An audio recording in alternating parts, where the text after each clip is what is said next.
নমস্কার বন্ধুরা, আজ আমি আপনাদের দেখাতে চলেছি আমার চন্দ্রমল্লিকা গাছের বাগান।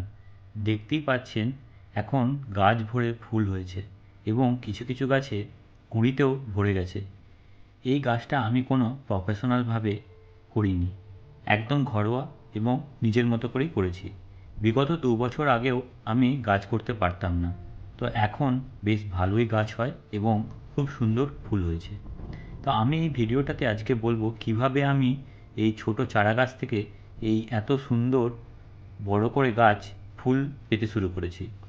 তো সাধারণত আমি চন্দ্রমল্লিকা গাছগুলো জুন জুলাই মাসে লাগিয়েছিলাম। ওই সময় চারা লাগালে গাছ বর্ষার জল পায়, ভালোভাবে শিকড় ছড়াতে পারে, আর শীত আসার আগেই গাছ খুব বড় হয়ে যায় এবং অনেক ফুল নেবার জন্য প্রস্তুত হয়। মাটি তৈরি করার সময় আমি কখনোই অনেক কিছু ব্যবহার করি না, শুধুমাত্র গার্ডেন সয়েল মানে আমাদের জমির মাটিই আমরা ইউজ করি এবং তাতে কিছুটা গোবর সার মিশিয়ে নিই, যেহেতু আমি গ্রামে থাকি। তবে যেটা মেন জিনিস সেটা হলো গাছ একটু বাড়ার সাথে সাথেই আমরা নিয়মিত পিঞ্চিং করতে থাকবো, মানে গাছের অগ্রভাগগুলো ছোট ছোট করে কেটে দেব। এতে কি হয় না, এতে যত পিঞ্চিং করব তত ডাল বেশি করে আসবে এবং একটা থেকে দুটো, দুটো থেকে চারটে এভাবে মাল্টিপল হতে থাকবে। আর বর্ষাকালে একটু খুব সাবধানে গাছগুলোকে রাখতে হবে, কেননা এরা বৃষ্টির জল পছন্দ করে কিন্তু একটু বেশি হয়ে গেলেই গাছগুলি মারা যায়।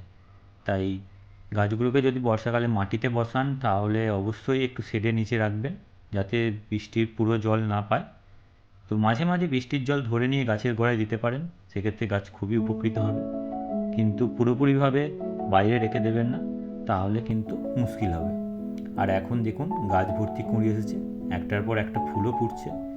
তো শুধু সময়ে চারা লাগালেই আর একটু পিঞ্চিং করলেই আর একটু জলটা সাবধানে দিলেই এইভাবে আপনারাও ফুল পাবেন।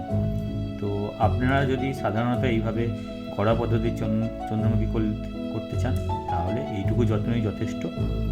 তো এই হচ্ছে আমার গাছের পুরো ভিডিও এবং যত্ন এবং টিপস।